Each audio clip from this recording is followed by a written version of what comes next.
रविंद्र कौशिक नाम तो सुना ही होगा। शक्ल बदलने में माहिर रविंद्र कौशिक उर्फ नवी अहमद शाकिर। नहीं सुना तो चलो हम सुनाते हैं। श्री गंगानगर में हिंदू पंडित के घर पैदा हुआ बालक जिसका नाम रखा गया रविंद्र।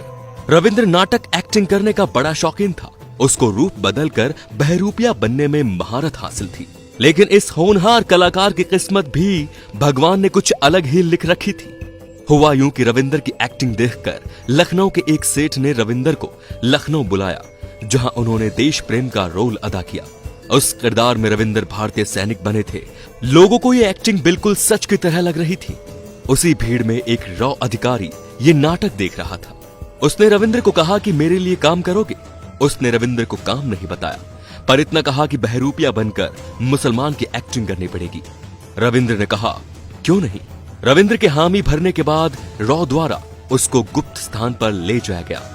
फिर रविंद्र की 2 साल तक ट्रेनिंग चली और ये भी देखा गया कि रविंद्र के अंदर देश प्रेम और धर्म के प्रति कितनी आस्था है। ऐसा इसलिए किया जाता है क्योंकि मुस्लिम देश में कोई एजेंट पकड़ा जाए तो वो किस हद तक मुंह खोल सकता है।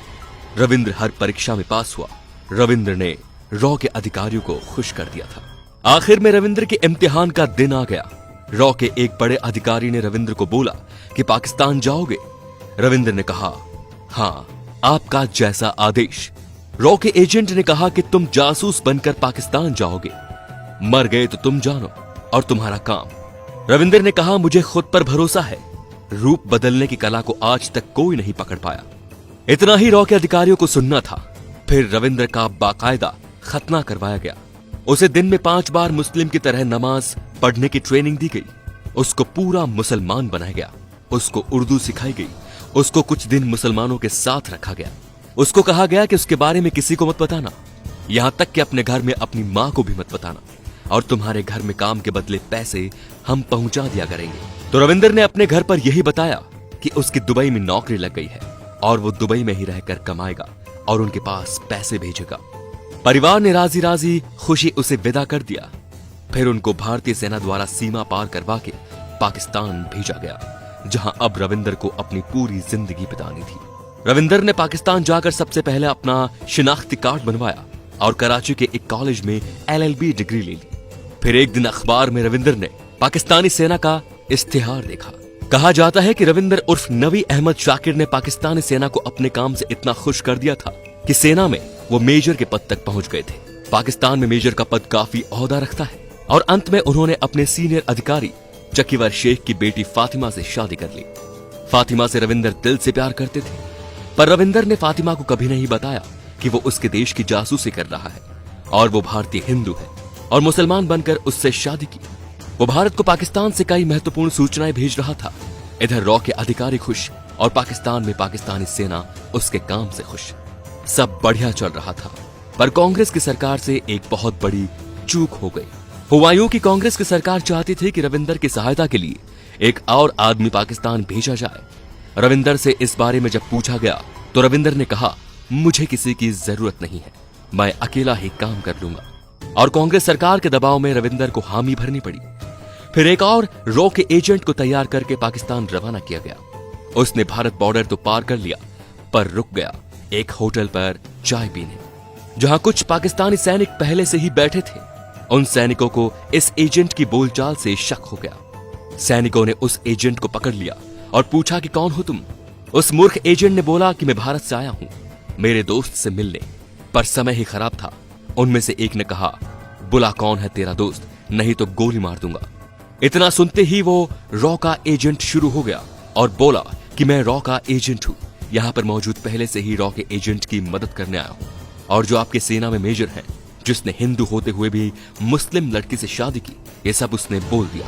पाकिस्तानी सेना एकदम हक्का बक्का रह गई। सेना के एक सैनिक ने कहा तुम उससे कहां पर मिलने वाले थे? उससे उसी प्लान के मुताबिक मिलो, पर उसे शक नहीं होना चाहिए। प्लान के मुताबिक सुबह उसने रविंद्र को जिन्ना उद्यान में बुलाया। रविंद्र समय पर पहुंच गया। दोनों ने हाथ मिलाया। पहले से ताक में बैठे पाक सैनिकों ने रविंद्र को दबोच लिया। खैर रविंद्र को डाल दिया गया पाकिस्तान की अंडरग्राउंड जेल में, जहां न सूरज की रोशनी थी न चांद की ठंडक थी तो बस गुमनामी। कहते हैं रविंदर को उस बैरक में 12 दिनों तक बिना खाने के रखा। रविंदर के लिए जेल की बैरक के ऊपर से पानी डाला जाता था, उतना ही जीना कि वो जीवित रह सके। रविंदर जेल में चाट चाट कर पानी पीते थे। 12 दिन बाद रविंदर को अदालत में पेश किया गया, जहां उन्हें फांसी की सजा सुनाई गई। पर पाकिस्तान की कुछ मानवाधिकार वाली संस्थाओं ने इस फांसी को उम्र कैद में तब्दील करवा दिया। रविंद्र को 12 दिन तक उस गुप्त बंद कमरे में रखने से रविंद्र को हृदय की बीमारी हो गई, जिसका न तो पाकिस्तान की जेल ने इलाज करवाया और न ही उन्होंने इसका हाल जानना चाहा। रविंद्र को अब रोज सुबह से शाम तक खाने में पिटाई, भयंकर पिटाई के अलावा कुछ नहीं मिलता था।